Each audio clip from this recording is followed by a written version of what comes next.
ਧੰਨ ਵਾਹਿਗੁਰੂ ਸਾਹਿਬ ਜੀਓ। ਸਾਰੰਗ ਮਹਿਲਾ ਪੰਜਵਾਂ। ਪੋਥੀ ਪਰਮੇਸ਼ਰ ਕਾ ਥਾਨ, ਸਾਧ ਸੰਗ ਗਾਵੇ ਗੁਣ ਗੋਬਿੰਦ, ਪੂਰਨ ਬ੍ਰਹਮ ਗਿਆਨ ਰਹਾਉ। ਸਾਧਕ ਸਿੱਧ ਸਗਲ ਮਨ ਲੁਚੈ, ਬਿਰਲੇ ਲਾਗੈ ਧਿਆਨ। ਜਿਸੈ ਕਿਰਪਾਲ ਹੋਈ ਮੇਰਾ ਸੁਆਮੀ, ਪੂਰਨਤਾ ਕੋ ਕਾਮ। ਜਾਂ ਕੈ ਹਿਰਦੈ ਵਸੈ ਪੈ ਪੰਜਨ, ਤਿਸ ਜਾਣੈ ਸਗਲ ਜਹਾਨ।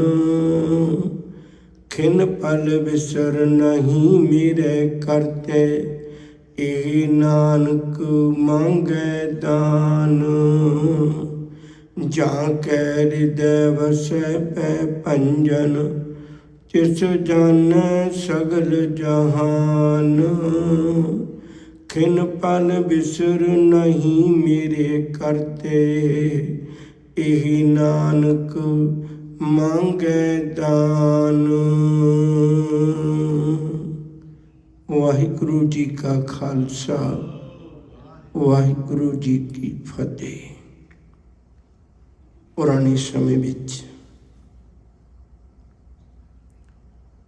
ਧਾਰਮਿਕ ਗ੍ਰੰਥਾਂ ਲਈ ਇੱਕ ਪੋਥੀ ਸ਼ਬਦ ਵੀ ਸਤਿਕਾਰ ਵਜੋਂ ਵਰਤਿਆ ਜਾਂਦਾ ਸੀ।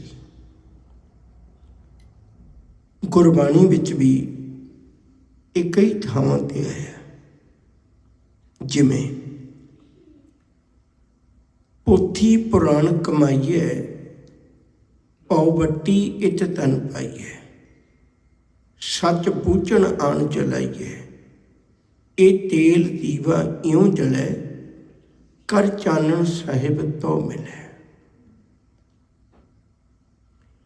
ਇਸ ਸ਼ਬਦ ਨੂੰ ਤਾਂ ਸੰਗਤਾਂ ਬੜੇ ਪਿਆਰ ਨਾਲ ਬਹੁਤ ਵਾਰੀ ਗਾਉਂਦੀਆਂ ਪੜ੍ਹਦੀਆਂ ਨੇ। ਸਿਮਰਤ ਵੇਦ ਪੁਰਾਣ, ਪੁਕਾਰਨ ਪੋਥੀਆਂ, ਨਾਮ ਬਿਨਾ ਸਭ ਕੂੜ, ਗਾਲੀ ਖੁਸ਼ੀਆਂ।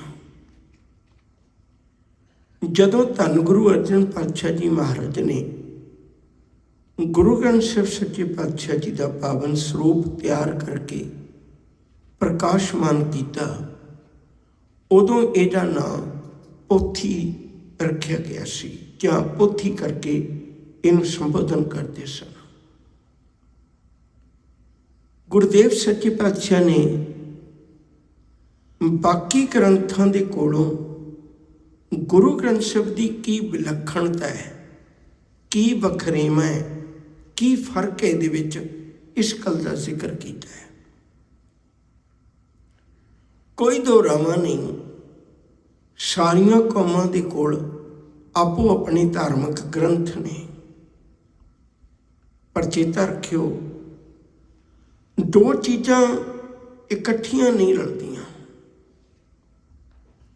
ਜੇ ਅਸੀਂ ਰੱਬ ਦੇ ਸੁਭਾਅ ਨੂੰ ਵੇਖਦੇ ਹਾਂ ਤੇ ਫਿਰ ਰੱਬ ਵੱਲੋਂ ਆਏ ਹੋਏ ਬੋਲਾਂ ਤੋਂ ਬਣੇ ਧਾਰਮਿਕ ਗ੍ਰੰਥਾਂ ਨੂੰ ਦੇਖਦੇ ਹਾਂ, ਦੋਨਾਂ ਵਿੱਚ ਬਹੁਤ ਵਖਰੇਵਾਂ ਹੈ। ਇੱਕ ਪਾਸੇ ਰੱਬ ਦੇ ਨਿਯਮਾਂ ਨੂੰ ਦੇਖਦੇ ਹਾਂ, ਰੱਬ ਦਾ ਨਿਯਮ ਸਾਰਿਆਂ ਲਈ ਇੱਕੋ ਜਿਹਾ ਹੈ। ਕਿਸੇ ਗਰੀਬ, ਕਿਸੇ ਅਮੀਰ, ਕਿਸੇ ਉੱਚੀ ਜਾਤੀ, ਕਿਸੇ ਨੀਵੀਂ ਜਾਤੀ, ਕਿਸੇ ਲਈ ਵੀ ਕੋਈ ਵਖਰੇਵਾਂ ਨਹੀਂ ਰੱਖਦਾ। ਸੂਰਜ ਦਾ ਚਾਨਣ ਹੈ, ਸਾਰਿਆਂ ਲਈ ਹੈ। ਰੱਬ ਦੇ ਬਣਾਏ ਦਰਖਤ ਨੇ, ਦਰਖਤ ਕਿਸੇ ਦੀ ਅਮੀਰੀ ਗਰੀਬੀ, ਦਰਖਤ ਕਿਸੇ ਦੀ ਜ਼ਾਤ ਬਰਾਦਰੀ ਦੇਖ ਕੇ ਉਹਨੂੰ ਫਲ ਨਹੀਂ ਦਿੰਦਾ, ਉਹਨੂੰ ਛਾਂ ਨਹੀਂ ਦਿੰਦਾ, ਉਹ ਸਭ ਨੂੰ ਦਿੰਦਾ ਹੈ। ਹਵਾ ਹੈ, ਉਹ ਸਾਰਿਆਂ ਲਈ ਹੈ, ਕਿਸੇ ਇੱਕ ਲਈ ਨਹੀਂ ਹੈ। ਧੁੱਪ ਹੈ, ਉਹ ਸਾਰਿਆਂ ਲਈ ਹੈ। ਧਰਤੀ ਹੈ, ਉਹ ਸਾਰਿਆਂ ਲਈ ਹੈ। ਗੱਲ ਵੱਖਰੀ ਵੀ ਮਨੁੱਖ ਨੇ ਵੰਡੀਆਂ ਪਾ ਲਈਆਂ, ਇੱਕ ਵੱਖਰਾ ਪੱਖ ਹੈ। ਆਕਾਸ਼ ਸਾਰਿਆਂ ਲਈ ਹੈ। ਪਾਣੀ ਕਦੇ ਇਹ ਨਹੀਂ ਕਹਿੰਦਾ ਵੀ ਫਲਾਨਾ ਬੰਦਾ ਪੀਏਗਾ ਤੇ ਮੈਂ ਪਿਆਸ ਬੁਝਾਵਾਂਗਾ, ਜੇ ਇਹ ਬੰਦਾ ਪੀਏਗਾ, ਇਸ ਜ਼ਾਤ ਵਾਲਾ ਪੀਏਗਾ ਤੇ ਮੈਂ ਪਿਆਸ ਨਹੀਂ ਬੁਝਾਵਾਂਗਾ। ਅੱਗ ਇਹ ਨਹੀਂ ਕਹਿੰਦੀ ਵੀ ਇਹ ਬਹੁਤ ਅਮੀਰ ਬੰਦਾ ਹੈ, ਮੈਂ ਇਹਦੀ ਚਾਕਰੀ ਕਰਕੇ ਇਹਦਾ ਨੁਕਸਾਨ ਨਹੀਂ ਕਰਾਂਗੀ, ਉਹ ਸਾਰਿਆਂ ਦਾ ਇੱਕੋ ਜਿਹਾ ਕਰਦੀ ਹੈ, ਉਹਦੇ ਵਿੱਚ ਕੋਈ ਵਖਰੇਵਾਂ ਨਹੀਂ ਹੈ। ਜਦੋਂ ਰੱਬ ਦੀਆਂ ਬਣਾਈਆਂ ਚੀਜ਼ਾਂ ਸਾਰੀਆਂ ਸਾਂਝੀਆਂ ਨੇ, ਫਿਰ ਇਹ ਕਿਵੇਂ ਹੋ ਸਕਦਾ ਵੀ ਰੱਬ ਦੇ ਧਾਰਮਿਕ ਬੋਲਾਂ ਵਿੱਚ ਇਹ ਕਿਹਾ ਹੋਵੇ ਭਈ ਆਹੀ ਕੌਮ ਦੁਨੀਆ 'ਚ ਜਿਉਂਦੀ ਹੋਣੀ ਚਾਹੀਦੀ, ਦੂਜੀ ਕੌਮ ਨੂੰ ਖਤਮ ਕਰ ਦਿਓ। ਅਕਸਰ ਧਾਰਮਿਕ ਗ੍ਰੰਥਾਂ ਦੇ ਨਾਂ 'ਤੇ ਲੋਕ ਝਗੜੇ ਕਰਦੇ ਨੇ। ਬੜਾ ਰੌਲਾ ਸੰਸਾਰ ਵਿੱਚ ਇਸ ਗੱਲ ਦਾ। ਕਈ ਤਰ੍ਹਾਂ ਦੇ ਨਾਮ ਤੇ ਵਖਰੇਵੇਂ ਦੁਨੀਆ 'ਚ ਪਾਏ ਹੋਏ ਨੇ। ਜ਼ਾਤ ਬਰਾਦਰੀਆਂ ਵੰਡ ਦਿੱਤੀਆਂ, ਵਰਨ ਵੰਡ ਦਿੱਤੀ, ਹਰ ਗੱਲ ਨੂੰ ਵੰਡ ਕੇ ਰੱਖ ਦਿੱਤਾ। ਮਨੁੱਖ ਨੇ ਬੋਲੀਆਂ ਵੰਡ ਲਈਆਂ, ਮਨੁੱਖ ਨੇ ਫਲ ਵੰਡ ਲਏ, ਮਨੁੱਖ ਨੇ ਧਰਮ ਕਰਮ ਦੀ ਕਿਰਿਆ ਵੰਡ ਲਈ, ਮਨੁੱਖ ਨੇ ਬੋਲੀਆਂ ਵੰਡ ਲਈਆਂ, ਸਭ ਕੁਝ ਵੰਡ ਲਿਆ। ਗੁਰੂ ਗ੍ਰੰਥ ਸਾਹਿਬ ਇਹ ਤੋਂ ਬਿਲਕੁਲ ਵੱਖਰੇ ਨੇ। ਜਿਵੇਂ ਰੱਬ ਦੀਆਂ ਬਣਾਈਆਂ ਚੀਜ਼ਾਂ ਸਭ ਲਈ ਨੇ, ਇਵੇਂ ਗੁਰੂ ਗ੍ਰੰਥ ਸਾਹਿਬ ਜੀ ਦਾ ਉਪਦੇਸ਼ ਸਭ ਲਈ ਹੈ। ਰੱਬ ਇੱਕ ਹੈ ਤੇ ਸਾਰਿਆਂ ਅੰਦਰ ਇੱਕੋ ਹੀ ਜੋਤ ਦੇ ਪਸਾਰੇ ਦੀ ਗੱਲ ਸਤਿਗੁਰੂ ਕਰਦੇ ਨੇ। ਇਹ ਵੱਖਰੀ ਕਿਸਮ ਦਾ ਖਜ਼ਾਨਾ ਹੈ, ਬਹੁਤ ਕੀਮਤੀ ਖਜ਼ਾਨਾ ਹੈ। ਆਓ ਸ਼ਬਦ ਨੂੰ ਨਾਲ ਨਾਲ ਲੈ ਕੇ ਵਿਚਾਰੀਏ। ਸਤਿਗੁਰੂ ਕਿਰਪਾ ਕਰਦੇ ਨੇ। ਪੋਥੀ ਪਰਮੇਸ਼ਰ ਕਾ ਥਾਨ। ਪੋਥੀ ਭਾਵ ਅੱਜ ਇਹਦੇ ਅਰਥ ਕਰਾਂਗੇ ਬਾਣੀ। ਧੰਨ ਗੁਰੂ ਗ੍ਰੰਥ ਸਾਹਿਬ ਮਹਾਰਾਜ ਜੀ। ਪਰਮੇਸ਼ਰ ਕਾ ਥਾਨ, ਰੱਬ ਦੇ ਮਿਲਣ ਦਾ, ਜੁਗਤ ਨੂੰ ਸਮਝਣ ਦਾ ਥਾਂ ਹੈ। ਰੱਬ ਕਿਵੇਂ ਮਿਲ ਸਕਦਾ ਹੈ, ਜੀਵ ਕਿਵੇਂ ਰੱਬ ਦਾ ਰੂਪ ਹੋ ਸਕਦਾ ਹੈ, ਮਨੁੱਖ ਕਿਵੇਂ ਰੱਬ ਬਣ ਸਕਦਾ ਹੈ, ਉਹਦੇ ਸਾਈਂ ਦਾ ਰੂਪ ਹੋ ਸਕਦਾ ਹੈ। ਸਭ ਕਹਿੰਦੇ ਇਸ ਗੱਲ ਨੂੰ ਸਮਝਾਉਣ ਦੀ ਜੁਗਤ ਉਹ ਥਾਨ ਹੈ, ਉਹ ਟਿਕਾਣਾ ਹੈ। ਗੁਰੂ ਗ੍ਰੰਥ ਸਾਹਿਬ ਕੀ ਹੈ? ਇਹ ਇੱਕ ਰੱਬ ਦੇ ਮਿਲਾਪ ਦੀ ਜੁਗਤ ਨੂੰ ਸਮਝਣ ਦਾ ਟਿਕਾਣਾ ਹੈ। ਥਾਨ ਦਾ ਅਰਥ ਹੁੰਦਾ ਟਿਕਾਣਾ। ਗੁਰਮਤਿ ਨਾਲ ਅਸੀਂ ਸਾਂਝ ਪਾਉਣੀ ਹੈ ਸਮਝਣ ਲਈ। ਤੇ ਇਹਦੇ 'ਚ ਕਿਵੇਂ ਜੁਗਤ ਮਿਲਦੀ ਹੈ? ਸਾਧ ਸੰਗ ਗਾਵੇ ਗੁਣ ਗੋਬਿੰਦ। ਕਹਿੰਦੇ ਗੁਰੂ ਗ੍ਰੰਥ ਸਾਹਿਬ ਦੀ ਹਜ਼ੂਰੀ ਵਿੱਚ ਬੈਠ, ਸੰਗਤਾਂ ਵਿੱਚ ਬੈਠ, ਸੰਗਤ ਰੂਪ ਵਿੱਚ ਜੁੜ ਕੇ ਗੋਬਿੰਦ ਦੇ ਗੁਣ ਗਾਉਣੇ ਨੇ। ਹੁਣ ਇੱਕ ਇੱਕ ਗੱਲ ਨੂੰ ਸਮਝ ਕੇ ਤੁਰਾਂਗੇ ਤੇ ਸਾਨੂੰ ਗੁਰੂ ਗ੍ਰੰਥ ਸਾਹਿਬ ਨਾਲ ਨੇੜਤਾ ਬਣ ਜਾਏਗੀ। ਪੁਰਾਣੇ ਸਮੇਂ ਵਿੱਚ ਨਾਮ ਤਾਂ ਜਪਿਆ ਜਾਂਦਾ ਸੀ, ਕੋਈ ਦੋਰਾਵਾ ਨਹੀਂ, ਪਰ ਇੱਕ ਬੜੀ ਵੱਡੀ ਮੁਸ਼ਕਲ ਸੀ ਮਨੁੱਖ ਦੇ ਸਾਹਮਣੇ। ਉਹ ਜਦੋਂ ਵੀ ਨਾਮ ਜਪਣ ਦੀ ਗੱਲ ਕਰਦਾ ਸੀ ਤਾਂ ਨਾਲ ਇਕਾਂਤ ਦੀ ਗੱਲ ਕਰਦਾ ਸੀ। ਇਸ ਇਕਾਂਤ ਨੂੰ ਭਾਲਦਿਆਂ ਲੋਕਾਂ ਨੇ ਘਰ-ਬਾਰ ਛੱਡ ਦਿੱਤੇ, ਜੰਗਲਾਂ ਵਿੱਚ ਜਾ ਕੇ ਬੈਠ ਗਏ, ਭੋਰਿਆਂ 'ਚ ਸਮਾਧੀਆਂ ਲਾ ਲਈਆਂ, ਘਰ ਪਰਿਵਾਰ ਛੱਡ ਦਿੱਤੇ, ਜ਼ਿੰਮੇਵਾਰੀਆਂ ਤੋਂ ਭੱਜ ਗਏ, ਇਕੱਲੇ ਬੈਠ ਕੇ ਨਾਮ ਜਪਣ ਲੱਗ ਪਏ। ਸਤਿਗੁਰੂ ਕਹਿਣ ਲੱਗੇ ਵੀ ਚਲੋ ਮੰਨਿਆ, ਦੁੱਖ ਇਸ ਗੱਲ ਦਾ ਨਹੀਂ ਵੀ ਤੁਸੀਂ ਘਰ-ਬਾਰ ਛੱਡੇ ਇਕਾਂਤ ਵਿੱਚ ਆ ਗਏ। ਦੁੱਖ ਇਸ ਗੱਲ ਦਾ ਵੀ ਜਿਹਦੇ ਵਾਸਤੇ ਛੱਡਿਆ ਸੀ ਉਹ ਪ੍ਰਾਪਤੀ ਨਹੀਂ ਹੋਈ। ਜਦੋਂ ਤੁਹਾਡੀ ਹਾਲਤ ਵੇਖਦੇ ਹਾਂ, ਹਾਲਤ ਇਹ ਹੈ, ਦੇਸ਼ ਛੋੜ ਪਰਦੇਸ਼ਾਂ ਧਾਇਆ, ਪੰਚ ਚੰਡਾਲ ਨਾਲੇ ਲੈ ਆਇਆ। ਚੀਜ਼ਾਂ ਤਿੰਨ ਬਦਲਣੀਆਂ ਬੰਦੇ ਨੇ। ਧਰਮ ਦੀ ਦੁਨੀਆ 'ਚ ਤਿੰਨ ਚੀਜ਼ਾਂ ਝੱਟ ਬਦਲ ਲੈਂਦਾ ਬੰਦਾ। ਨੰਬਰ 1 ਪਹਿਰਾਵਾ, ਨੰਬਰ 2 ਨਾਂ, ਨੰਬਰ 3 ਥਾਂ। ਤੁਸੀਂ ਦੇਖੋ ਕਦੇ ਧਰਮ ਦੀ ਦੁਨੀਆ 'ਚ ਝੱਟ ਬਦਲੀਆਂ ਜਾਂਦੀਆਂ ਨੇ।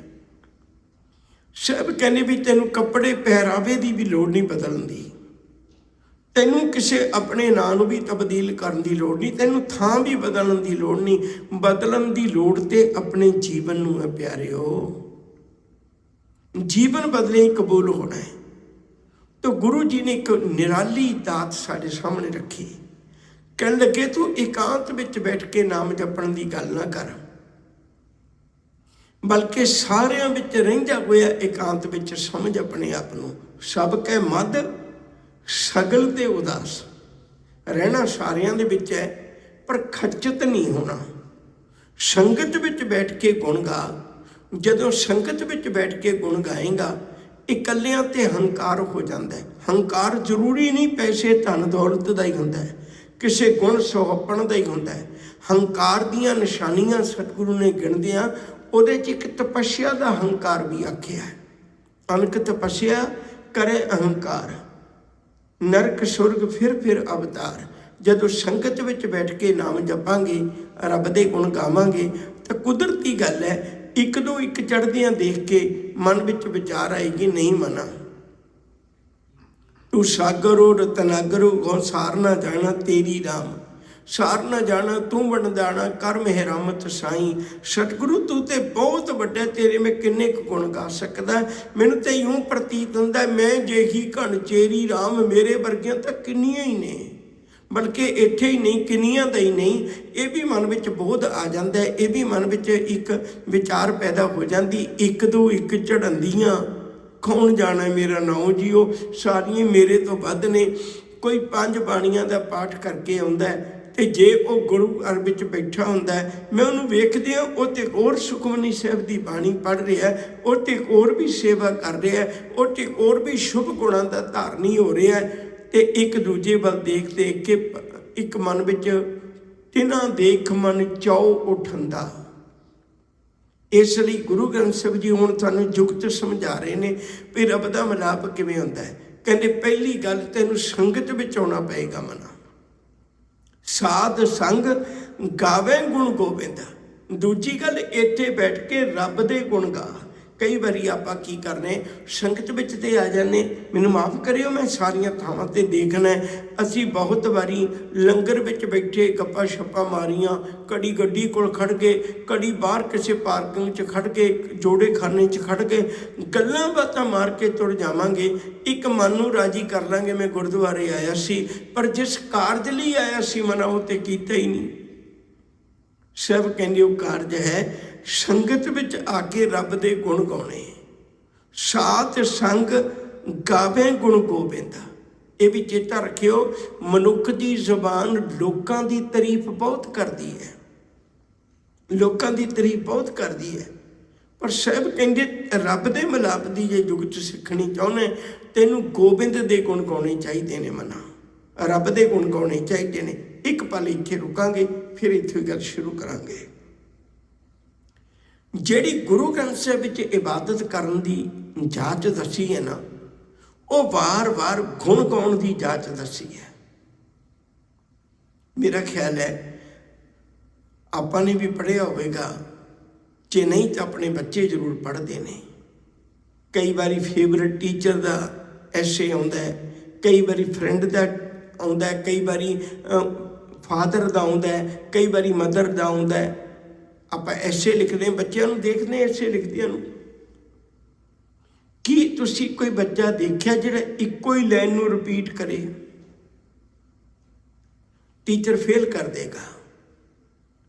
ਉਹ 8-10 ਲਾਈਨਾਂ ਵਿੱਚ ਭਾਵੇਂ ਉਹ ਲੇਖ ਮਦਰ ਦਾ ਹੋਵੇ, ਫਾਦਰ ਦਾ ਹੋਵੇ, ਟੀਚਰ ਦਾ ਹੋਵੇ, ਫਰੈਂਡ ਦਾ ਹੋਵੇ, ਉਹ 8-10 ਲਾਈਨਾਂ ਦੇ ਵਿੱਚ ਹਰ ਲਾਈਨ 'ਚ ਇੱਕ ਨਵੇਂ ਗੁਣ ਦੀ ਗੱਲ ਕਰੇਗਾ। ਜੇ ਉਹ ਰਿਪੀਟ ਕਰੇਗਾ ਉਹ ਕਬੂਲ ਨਹੀਂ ਪਏਗਾ। ਸੰਗਤ ਵਿੱਚ ਗੁਣ ਗਾਉਣ ਦਾ ਅਰਥ ਸੀ ਮਨਾ ਰੱਬ ਦੇ ਬੇਅੰਤ ਗੁਣ ਨੇ, ਤੂੰ ਬੈਠ ਕੇ ਰੱਬ ਦੇ ਗੁਣ ਗਾ। ਤੂੰ ਪ੍ਰਤਪਾਲਕ ਹੈ, ਤੂੰ ਬਖਸ਼ੰਦ ਹੈ, ਤੂੰ ਪਿਆਰ ਕਰਨ ਵਾਲਾ ਹੈ, ਤੂੰ ਕਰਤਾ ਪੁਰਖ ਹੈ, ਤੂੰ ਨਿਰਭਉ ਹੈ, ਤੂੰ ਨਿਰਵੈਰ ਹੈ, ਤੂੰ ਜੋਤ ਸਰੂਪ ਹੈ।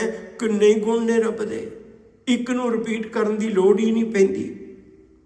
ਹਰ ਗੱਲ ਵਿੱਚ ਰੱਬ ਦੇ ਤੇਰੇ ਗੁਣ ਬਹੁਤੇ, ਮੈਂ ਇਹ ਨਾ ਜਾਣਿਆ, ਬਲਕਿ ਸੱਚ ਕਰਕੇ ਜਾਣਿਓ। ਜਦੋਂ ਆਪਾਂ ਸ਼ੁਰੂਆਤ ਹੀ ਕਰਨੇ ਹੈ, ਗਾਵੇ ਕੋ ਗੁਣ ਵਡਿਆਈਆਂ 4, ਕੋਈ ਰੱਬ ਦੀਆਂ ਖੂਬਸੂਰਤ ਵਡਿਆਈਆਂ ਨੂੰ ਗਾਉਂਦਾ ਹੈ। ਗੱਲ ਤੇ ਵਾਰ-ਵਾਰ ਰੱਬ ਦੇ ਗੁਣ ਗਾਉਣ ਦੀ ਹੈ। ਗੁਣ ਨਿਦਾਨ ਗੁਣ ਤਿਨ ਹੀ ਗਾਏ, ਜਾਂ ਕੋ ਕਿਰਪਾ ਧਾਰੀ, ਸੋ ਸੁਖੀਆ ਧਨ ਉਸ ਜਨਮ, ਨਾਨਕ ਤਿਸ ਬਲਿਹਾਰੀ। ਤੇਰੇ ਕਵਨ ਕਵਨ ਗੁਣ ਕਹਿ ਗਾਵਾਂ, ਤੂੰ ਸਾਹਿਬ ਗੁਣੀ ਨਿਧਾਨਾ।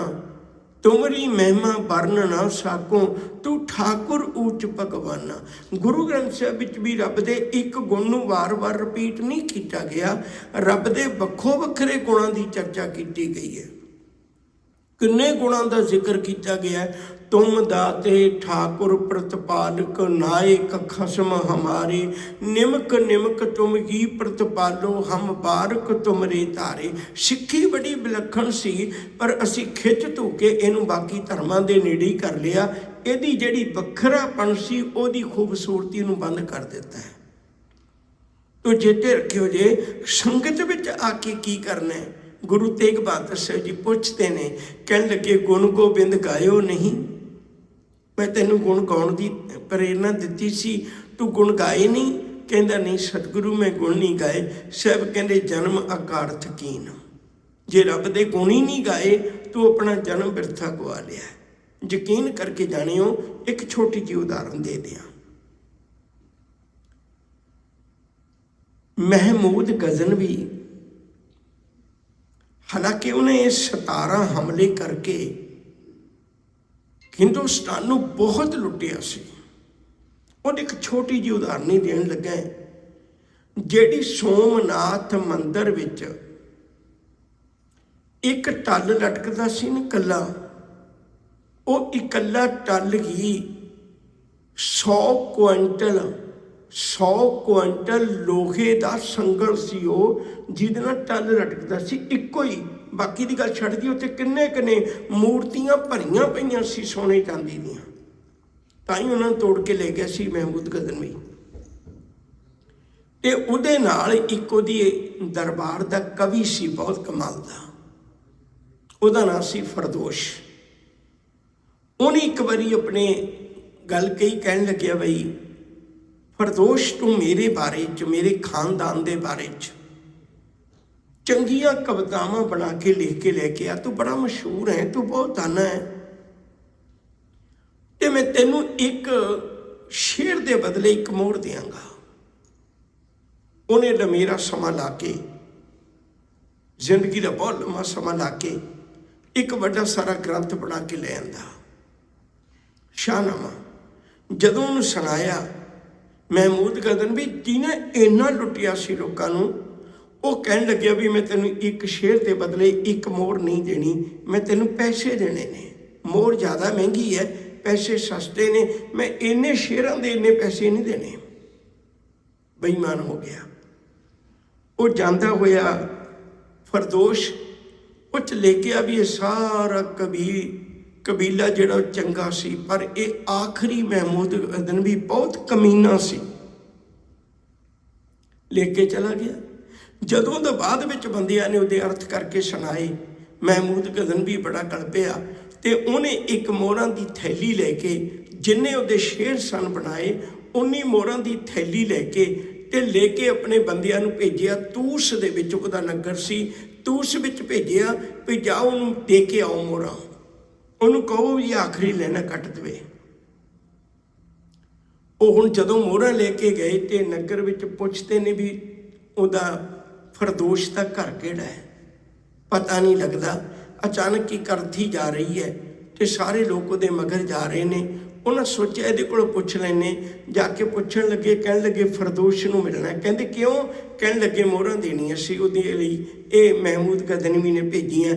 उन्हें आखिया अर्थी दे उत्ते फरदोश ही जा रहे हैं। वो बंदे आए हुए महमूद गजनवी दे ते उहदी धी नूं मोहरां देण लगे ने। उहदी धी ने एक गल कही सी बड़ी गजब दी, जिहड़ी मैं साझी करनी चाहुंदा है। वो कहण लगे भी इहदी धी नूं मोहरां दे दिओ। उहदी धी हाथ जोड़ के कहण लगी मेरे बाप ने गलती कर ली, मैं नहीं करनी चाहती। वो कहंदे की? कहण लगे मेरे बाप ने इन्ने साल ला के एक बंदे दी तारीफ लिखी, जिन्हें इनाम देण बदले अपना मन बेईमान कर लिया।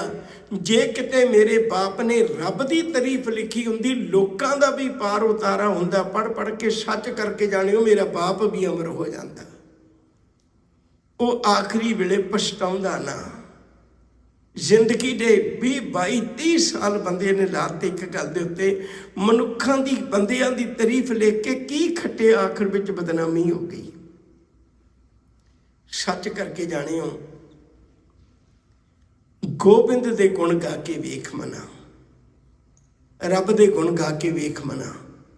साध संग गावे गुण गोबिंद, पूर्ण ब्रह्म ज्ञान कहते प्राप्ति की होगी? पूर्ण, कंप्लीट, अधूरा नहीं। ब्रह्म ज्ञान तेनू रब का ज्ञान प्राप्त हो जाएगा। हुण थोड़ा जिहा फिर रुकना पाने। सच करके जानियो, दुनिया च जिन्ने भी करिश्मे ने ना, ये सिर्फ ज्ञान दे ही ने। तुसी कोई चीज़ देख लो, कोई चीज़ वो किसी ज्ञानवान हत्थां दी छोह चों लंघी हुई है। लोहा है, आकाश विच लोकां नूं लैके उड़ रहा है, ये ज्ञान का ही करिश्मा है। मनुख दे अंदर छुपे हुए रोगां नूं भी लभ लेना अज दीयां मशीनां मनुख नूं एक पल विच डायगनोज करके दस दिंदियां ने तेरे अंदर किहड़ा रोग है ते किन्ना रोग है, किस स्टेज ते है। ज्ञान का ही करिश्मा है। अज मनुख का घर सहूलतां नाल भरिया पिया है, ये सिर्फ ज्ञान का ही तो करिश्मा है। मना अज हज़ारों मीलों बैठे लोग सानू वीडियो कॉल ते इवें लगते हैं जिवें बिल्कुल मेरे सामने बैठा होवे। ये सारा ज्ञान का ही तो करिश्मा है।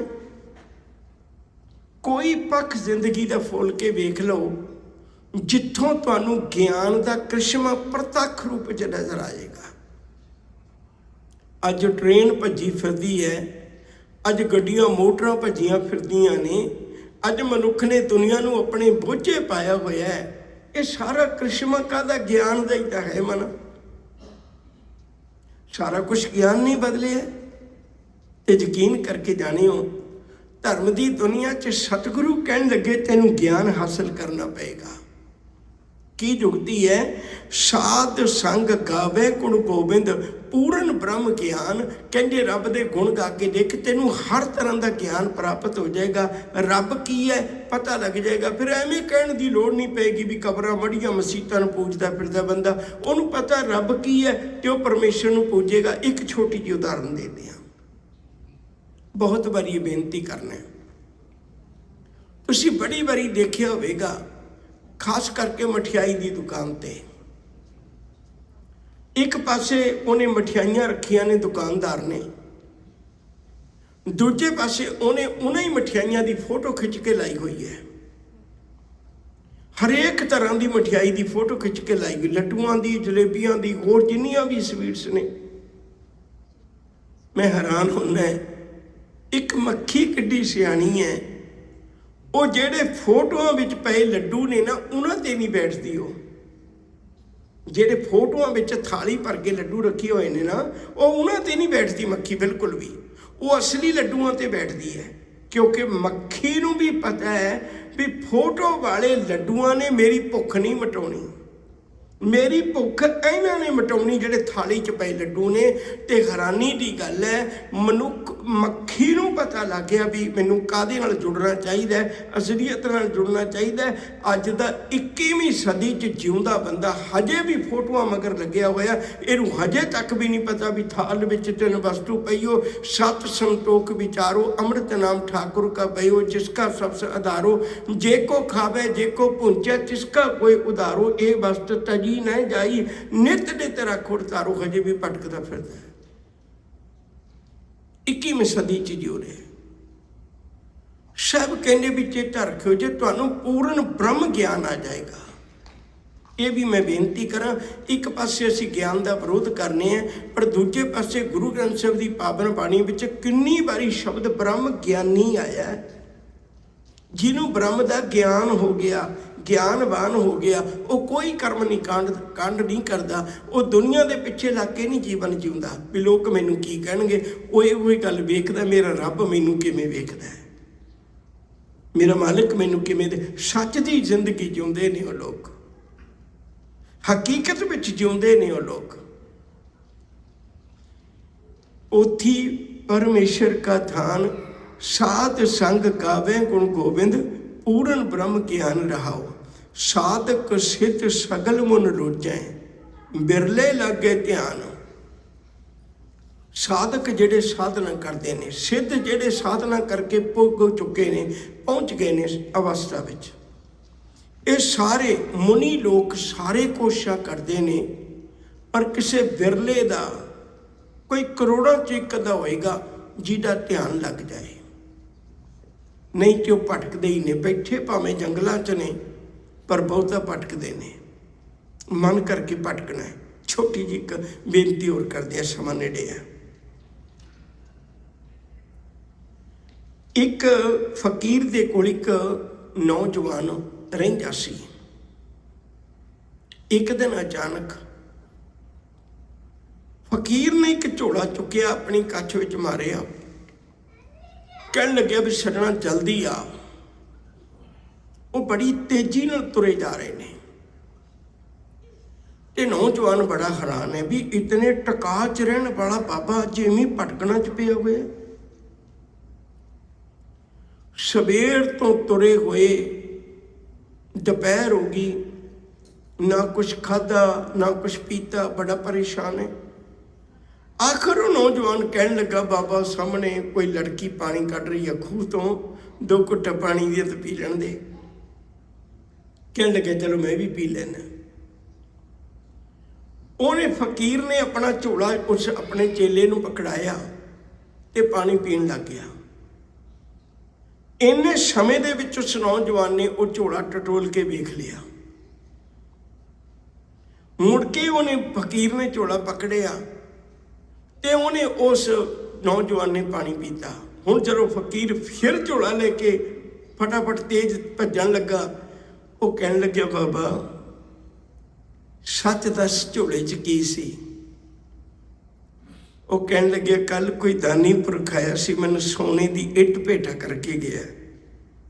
कहन लगे, बाबा जिथे पानी पीता उत्थे मैं कम निबेड़ आया, सोने की इट सुट आया, मिट्टी की इट है जिहड़ी तू चुकी भजया जा रही है। उस वेले पैर रुक गए।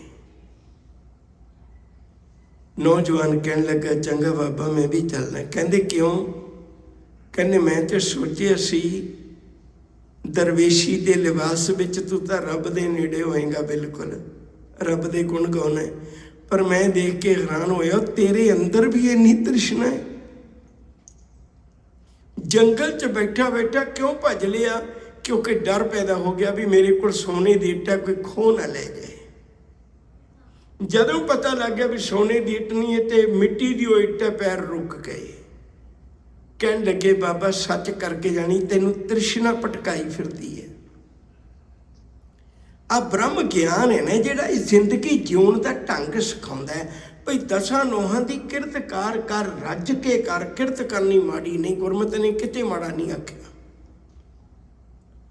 पर मना अपने आप नूं अग ना ला जिहदे च तू खुद ही सड़ जाए।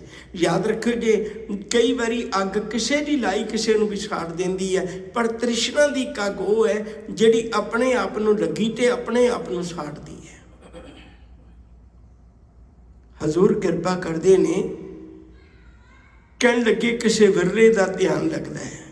साधक सिद्ध सगल मन लोचै, बिरले लागे ध्यान, जिसै कृपाल होए मेरा स्वामी, पूर्णता को काम। जिहदे उत्ते रब मेहरबान हो जाए, वो ज्ञानवान होके जीवन गुजारे, चंगे ढंग नाल जीवन गुजारे, सूझ बूझ नाल जीवन गुजारे, गुरु कोलों मद लेके जीवन गुजारे। मैनू की करना चाहिए, किवें जीना चाहिए, किवें रहना चाहिए, मैनू किवें अपनियां संसारक जिम्मेवारियां निभाउणियां चाहिदियां ने, हर गल दा ज्ञान गुरु ग्रंथ साहिब दी पवित्र बाणी विच है। मैं विकारां नू किवें वस विच करना है, मैं इस तृष्णा नू किवें वस विच करना है। जिवें आपां निक्की जी गल एक कर लैने हैं, हौमे नू ते तृष्णा नू दीर्घ रोग आख्या, इन्हां नू दीर्घ रोग कहा। बहुत गहरे बड़े खास रोग ने, बड़े खतरनाक रोग ने ये, और इन्हां दोनों की दवाई गुरु ग्रंथ साहिब दे विच बख्शिश की है। तृष्णा बूझै हर के नाम, हौमे दीर्घ रोग है, दारू पी इस माही, कृपा करे जे अपनी तो गुरु का शब्द कमाही। हुण जे ज्ञान आएगा तो मनुख समझेगा ना, तां जीवन की गल नूं समझेगा। नहीं तो भटकना विच ते गई है। गुरु ग्रंथ साहब अपने कोल बिठा के सिख की झोली विच ज्ञान पाउंदे ने ताकि मनुख नूं सोझी हो जाए, इनू पता लग जाए। देखो एक निक्की जी गल, तुहानूं अगर ज्ञान हो जाए भी आ चीज़ नकली है आ असली है, बंदा अपनी गड्डी विच भी एक नकली पार्ट नहीं पाउणा चाहुंदा, हालांकि लोहे दा ही, उस कोई जान नहीं है। बंदा एक निक्की जी गड्डी च भी एक नकली पार्ट नहीं पाउणा चाहुंदा, तो वह बंदा नकली चीज़ां, नकली गुरु, नकली कर्मकांडियां ने मगर किवें तुर जाएगा जिन्हों असल का पता लग जाए। बस बदकिस्मती ये है, असी गुरु ग्रंथ साहब का प्रकाश तो कर लेने हैं, प्रकाश दिवस भी मना लेने हैं, पर अपने जीवन विच प्रकाश नहीं करते। जिस दिन जीवन विच प्रकाश हो गया, जिसे कृपाल होए मेरा स्वामी, जिहदे उत्ते मेरा स्वामी कृपालू हो गया, रहमत कर दी, उसका जीवन चंगा हो गया, पूर्णता को काम, उसकी जिंदगी दे प्रभु मिलाप का कारज पूरा हो जाएगा। असी एक कारज लेके दुनिया च आए हैं, वो कारज है रब दे मिलाप का। जाके हृदय बसै पै पंजन, जिस जाने सगल जहान, जिहदे हिरदे विच रब वस गया ना, उन्होंने कुछ कहण की लोड़ नहीं। देखो फुल ने कदे इश्तिहार नहीं छपवाए, फुल ने कदे टीवी ते ऐड नहीं दी भाई मेरी कोई विलक्षणता है। फुल का गुण ही उन्होंने अपने आप च प्रगट कर देता है।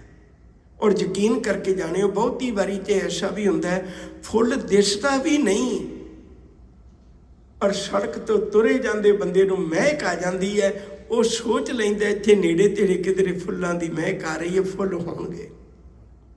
सच करके जाने हो, जिस दिन मरा जीवन विच किरदार पैदा हो गया ना, उस दिन इश्तिहार छपाउण दी लोड़ नहीं पैनी।